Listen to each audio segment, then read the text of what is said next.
proclamation that God's faithfulness remains. Even in times of adversity and trouble and hurt and fear, tragedy, His faithfulness remains. He is still faithful to us and He still loves us. I want to go to a very small book in the Old Testament, the book of Habakkuk. And I want to go to chapter 3, verses 17 to 19. And it reads, "Although the fig tree shall not blossom, neither shall fruit be in the vines, the labor of the olive tree fell, and the field shall yield no meat. The flock shall be cut off from the fold, and there shall be no herd in the stalls. Yet I will rejoice in the Lord. I will joy in the God of my salvation. The Lord God is my strength, and He will make my feet like hinds' feet, and He will make me to walk upon my high places." Praise God. Let us say amen. Amen. Amen. This is a wonderful proclamation that Habakkuk is making at the end of this book. Just to give you a quick summary of the context of this prayer, this is part of his prayer that he had made to God. This is a wonderful book that the prophet has dialogue with God. He doesn't proclaim or approach the people, but he has a conversation between himself and God. This is a time when Judah was in a bad place. She was spiritually fallen. The king of Judah had become very wicked. Judah had many kings, and this particular king was wicked. And Judah was pretty much doing whatever she wanted to do. And there was a lot of chaos, a lot of injustice going on, a lot of wickedness. And Habakkuk began to ask God, what is going on? Have you ever asked God why? Yes. People say, you're not supposed to question God, but here's Habakkuk, a prophet. And he has some questions, some propositions to God. It's all right to ask God what's going on, because he knows that in our finite mind, we don't understand the way he moves sometimes. Right. So here we see Habakkuk asking God about the situation in the present position that Judah is in. So in this life, sometimes we'll have to be faced with uncertainty. And sometimes we're faced with a lot of misfortune. We might think that God is not helping us. He's not there. He's being injustice to us. He's giving us injustice, and he's putting it all upon us, and he's not doing anything about it. And there are times when hardships and trials will come, and they will shake your faith. They will try to get you to mistrust God. But one thing that we need to remember, that when our faith is shaken and we feel like we don't know what God is doing, we can't trust him, know that the faithfulness of God is stable and it remains. Habakkuk started out in the first chapter not being sure if God saw the injustice that Judah was experiencing. Let's look at chapter 1 quickly. I'm going to jump down to a few verses, so I'm going to ask you to follow me. Let's go to the second verse in the first chapter. "O Lord, how long shall I cry and you will not hear? Or cry to you violence and you will not save?" Go down to verse 5.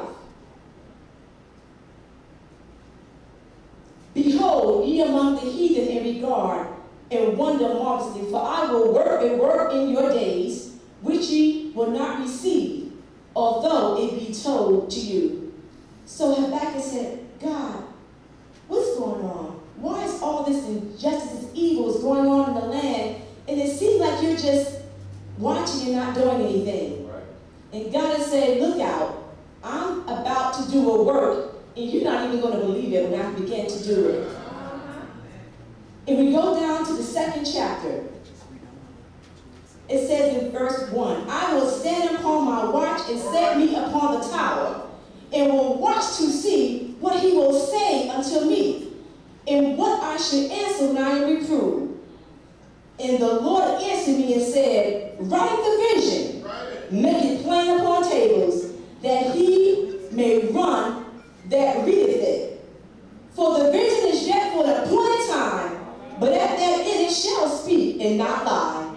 Though it tarry, wait for it, because it will surely come. It will not tarry. What is he talking about, this vision? Habakkuk said, what's going on? This injustice. You're not doing it. Don't you see the violence, God? Come on, work with me. What's going on, Lord? God said, oh, the vision is coming.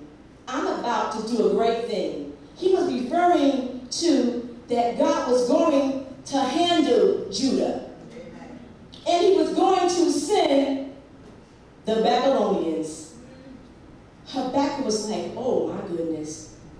You're going to do what? Now you got to understand that Babylonians are called the Chaldeans. The Bible calls them the Chaldeans. And they were one of the most wicked heathen nations you ever want to know, but yet they were powerful. They were the ones who would come around and raid other countries. They would take out other countries. They were powerful. They had powerful horses, powerful chariots. They would slay and leave piles of skulls behind. That's how vicious they were. So God was going to use them to deal with his children, Judah. Now Habakkuk said, what is wrong with this picture? Are you kidding me? You're going to use somebody who is more wicked than we are to deal with us? Let me tell you.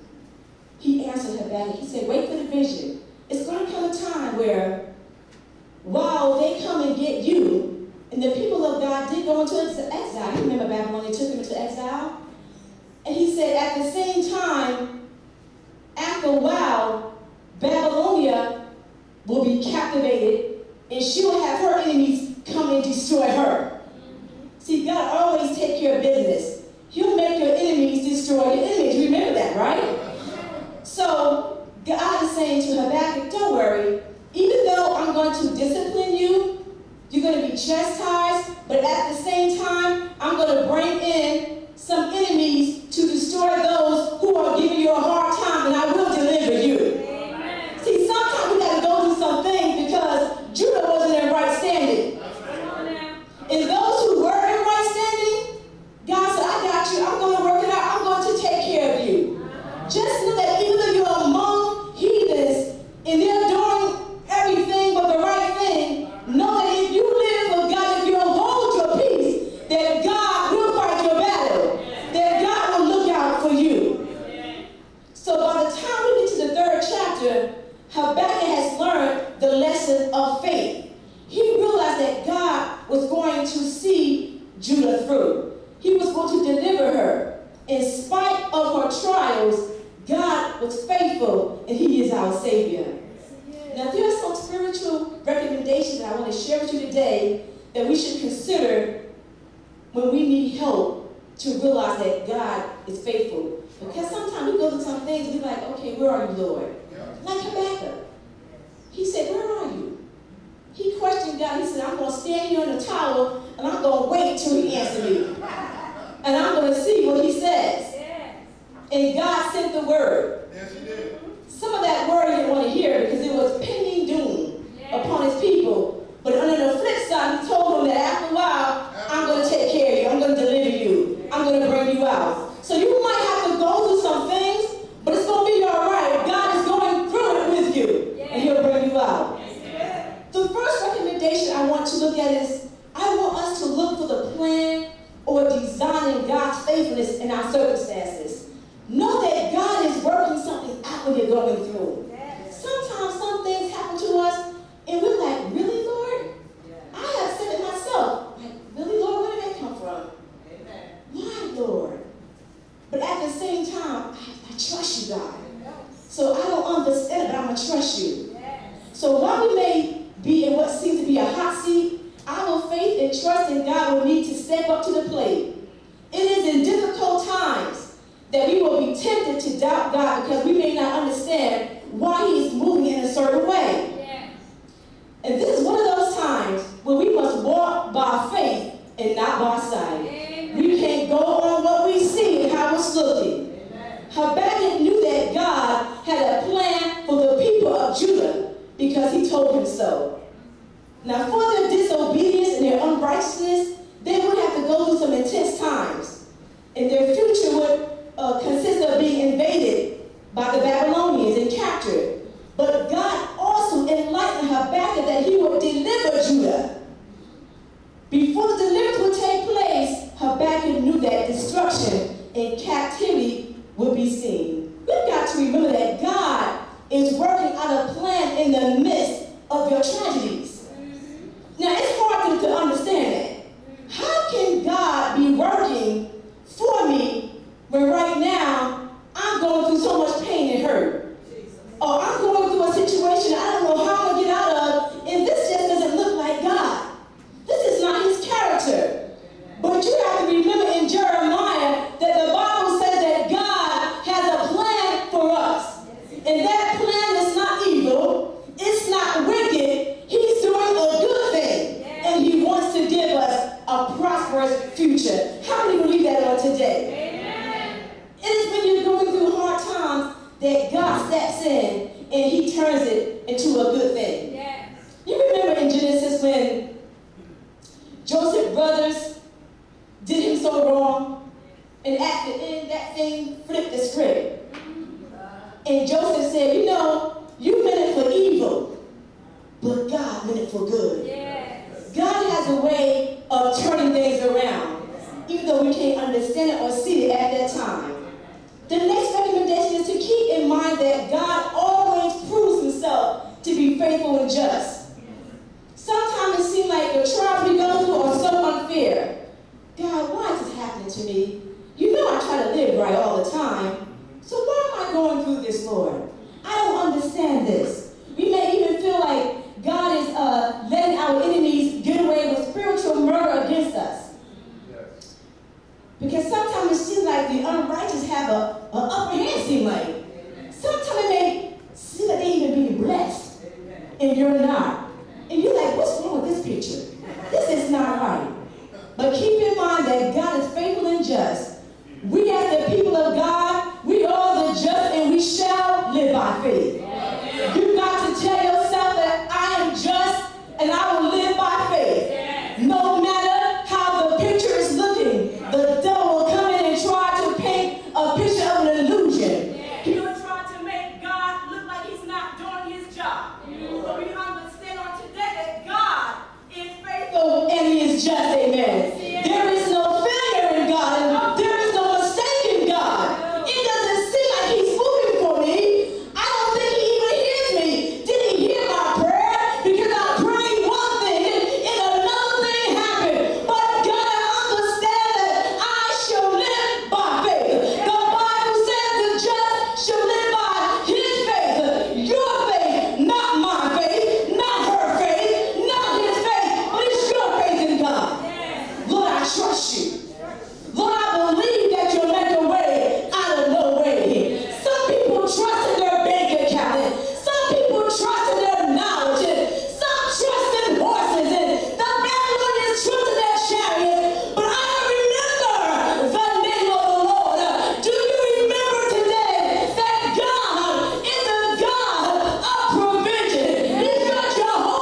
required Abraham to sacrifice his son Isaac.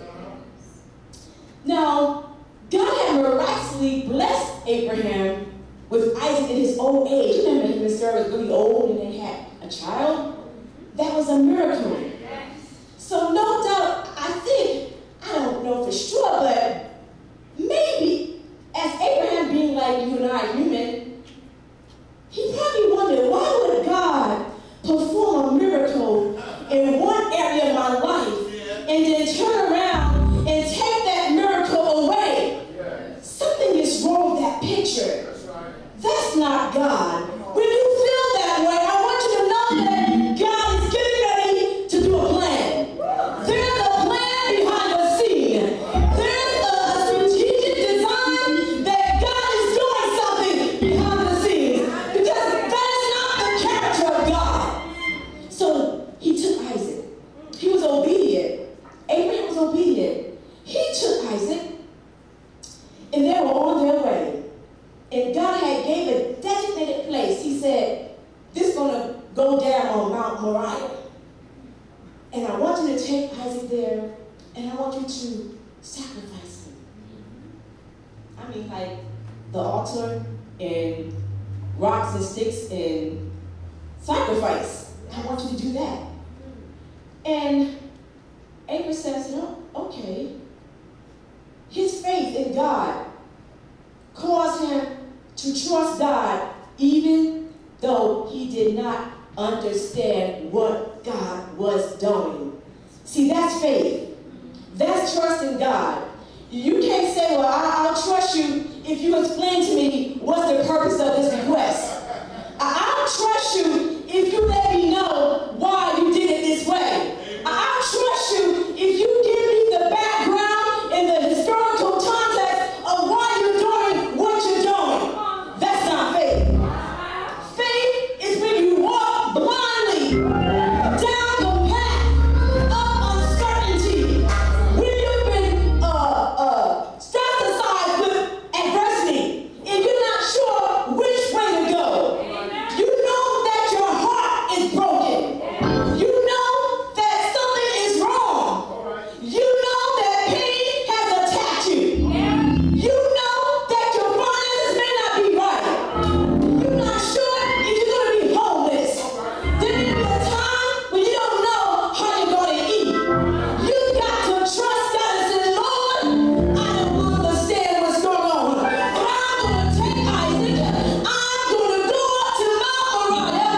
I'm going to obey the word of the Lord. I don't understand what you're doing. I can't see what you're doing. That doesn't even make sense to me.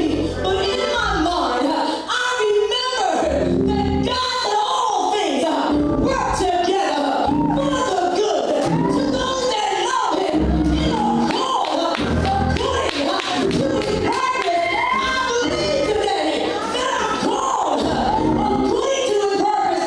You are called. You are the just. You better live by faith. By your feet, I'm going to take Isaac. I'm going to go up to the mountain. Glory to God. That journey's a rough journey. It's up the mountain. Going up the mountain takes more perseverance. It takes more energy to go up a mountain. Why should you go up a mountain when you're not even sure what's going down or why it's going down? But here's the faith of Abraham. He took Isaac. And Isaac, such an innocent little child, even he knew something was wrong. He was like, well, we got everything we need, but where's the sacrifice? Where's the animal? Glory be to God. Even Isaac said, what's wrong with this picture? My God, it lets me know that sometimes up to the last minute, this thing doesn't look right. And I can't figure it out. I done prayed all night long. I done turned down a plate. I done fasted. I lost 10 pounds. And Lord, I still don't see what's going on. But I'm reminded that you've got to travel. You've got to go up to the mountain. Hallelujah. And the Bible says they got there. And he became as far as to actually put Isaac on the altar. probably maybe have to tie him down. You know how the animals, they kick, even the animal know you're about to sacrifice him. I don't know if Isaac fought or whatever, but Abraham made sure he was obedient. The Bible says that he got there, and he put it on there, and he came as close to raising up his hands, perhaps with a knife, maybe whatever, to come down. This is how much he trusted God. This is how much he loved God, and he obeyed God, and he knew that God would never tell him anything wrong. God would never make a mistake in your life. I don't care how it looks. It may look like God is not doing what he's supposed to do. It may look like a mistake. It may look like I can't trust God anymore. It may look like, Lord, you don't care. But understand that God is for you. The Bible says he raised up his hand to sacrifice. God sent an angel saying, stop, Abraham. No, don't do it. I just want to see that you have faith for me. You love me. You trust me. God knew he trusted him. Perhaps Abraham needed to know that he trusted God. Sometimes we don't know what we'll do. I don't know, but I'm not sure if I trust you enough. Well, God will take you through a trial and a test to show you that you can trust him. So God proved himself. You got to remember that God never leaves you hanging. He proves himself all the time. Amen. You think that God proved himself in your life? He will. You don't see it yet? Amen. It's coming. I want you to keep walking up to Mount Moriah. Come on, give God some praise. Let's move on. So let's take a relation to consider. In times of difficulty, remember God's faithfulness. Key word being remember. After Habakkuk was told by God that Judah would be attacked, raided, and brought into exile by the Babylonians, Habakkuk was overtaken by the news, and he was devastated. In the 3rd chapter of Habakkuk, we read the prayer that he prayed. This prayer was after hearing the bad pending news concerning Judah and hearing from God that the Babylonians too would be empowered and they would be destroyed. It is amazing how God will step up for us. So Habakkuk's prayer was a type of prayer that acknowledged God's history of faithfulness. If you read through the 3rd chapter, you will see how Habakkuk began to reminisce what God had done in times past. When we are going through painful times that may try to give us doubt and fear, we need to think on the goodness of God and his sovereignty. He began to reminisce the mighty acts of God in that chapter. He began to say how God had delivered the people from Egypt. He even mentioned how God opened up the Red Sea and they passed over. He even threw in the testimony about how God had stopped the flood waters of Jordan so the priests could cross over carrying the Ark of the Covenant. So when you're going through and you come to a point where you're not sure how this one's going to turn out, because some trials are more intense than others, you're going to have to be reminiscent and say, Lord, you know what? I remember the time that you did this. I remember the time that I didn't know how I was going to make it, God, but you stepped through for me. You're going to have to stand in front of the mirror and begin to give yourself a self-testimony. You're going to have to begin to reflect on the goodness of God.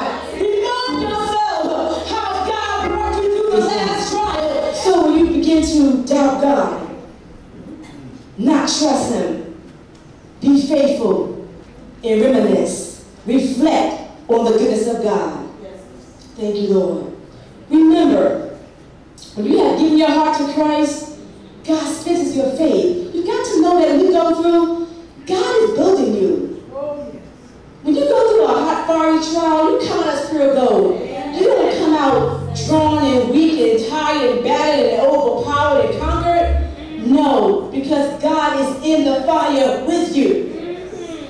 He wants to be there for you. He wants to be in your heart. He wants to take away your sins and give you a peace that surpasses all understanding. You see, that's the peace that Abraham had going up the mountain with his son to sacrifice him. There was a peace on the inside.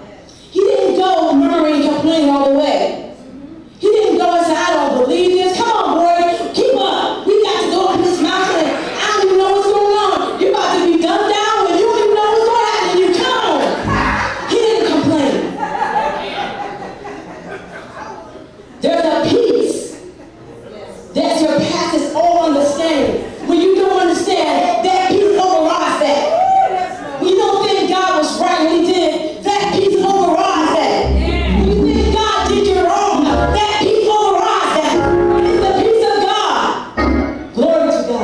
So during your dark times in your life, the relationship with you and God has to be established so that you can trust Him. It has to be established by God, and it gives you the anchor in Him. The stability that you have in Christ when you trust Him, when you believe in Him and you give Him your heart. There's an anchor, a security in that. We are securely attached to His faithfulness. He will show up for His children as they wait patiently. That's the key. You got to wait patiently. Remember we read in Habakkuk? It will surely come. Even though it may tarry, it may seem like it's not coming, it may seem delayed, but the Bible said it is coming to pass. So when the time came that the children of God were invaded, this did happen. Years and years later, after the prophecy, God was there for them, and eventually He set them free, and they returned to their home to rebuild their land. You remember that?